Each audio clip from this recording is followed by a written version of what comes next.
Hello and welcome back to the channel for another College TF review. Today I'll be taking a look at the Star Wars The Vintage Collection Han Solo on the Return of the Jedi quarterback. Definitely excited to take a look at this guy. I don't actually have a Han Solo in the collection, and that's definitely a figure I need. I got this from All Time Toy Store, so check out the link in the description to get yours. You can see a nice card back here from Return of the Jedi. Do have here, looking for marks on the card. I do have a little bit on this one. This one did come from Hasbro. He is VC281. There's the back. I've reviewed a fair number of these figures on the back, or at least have them. So there you go. And let's get this guy out of the packaging. I do not yet have the big Millennium Falcon in my collection, but that is definitely going to come at some point, probably once I visit Star Wars Land. And so it comes with just one accessory, that being his trusty blaster. Very well utilized by the Smuggler and Rebel. Solo is such a great character. Definitely one of my all-time favorites for sure, as with many people.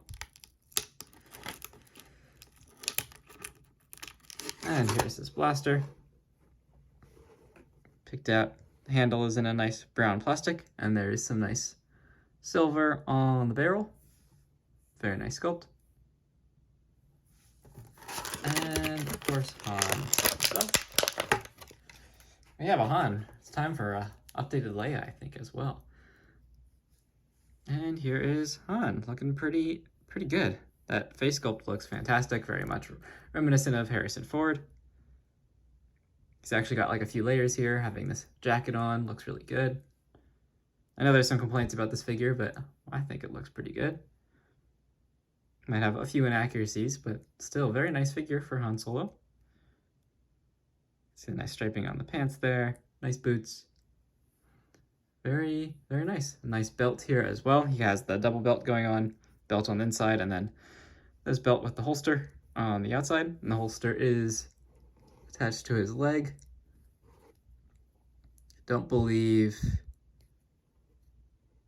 Yeah, the holster actually kind of prevents thigh rotation on the side a little bit, the way it's attached.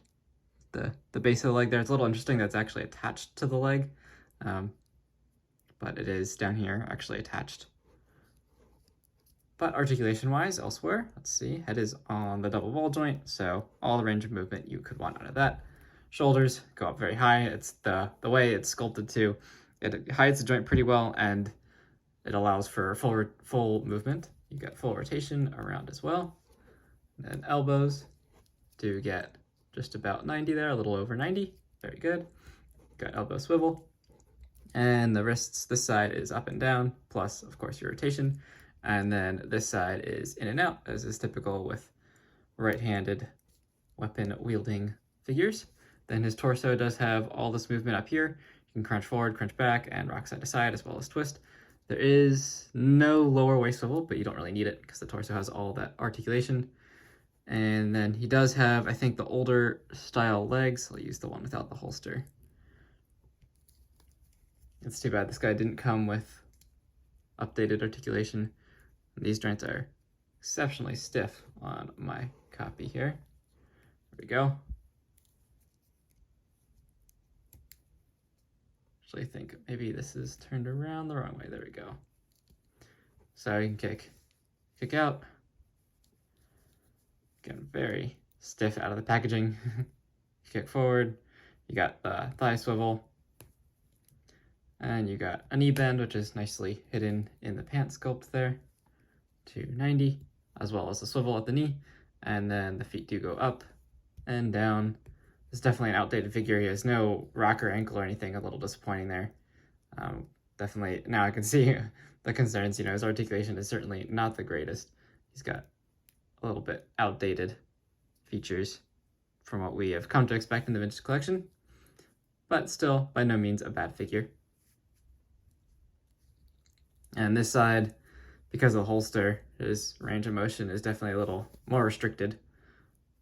Not really sure why it's actually attached to the leg, but you still can get some movement out of it. And using that knee rotation as well can allow you to get a little bit more dynamic poses.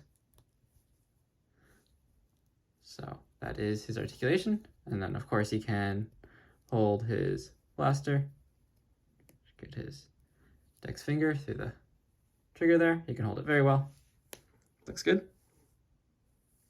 And you can of course store it in his holster.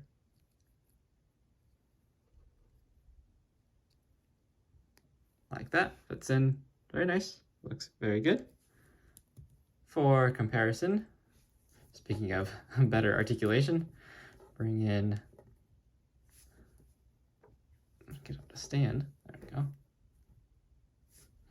Bring in Jedi training Luke from The Mandalorian, so you can see how they size up.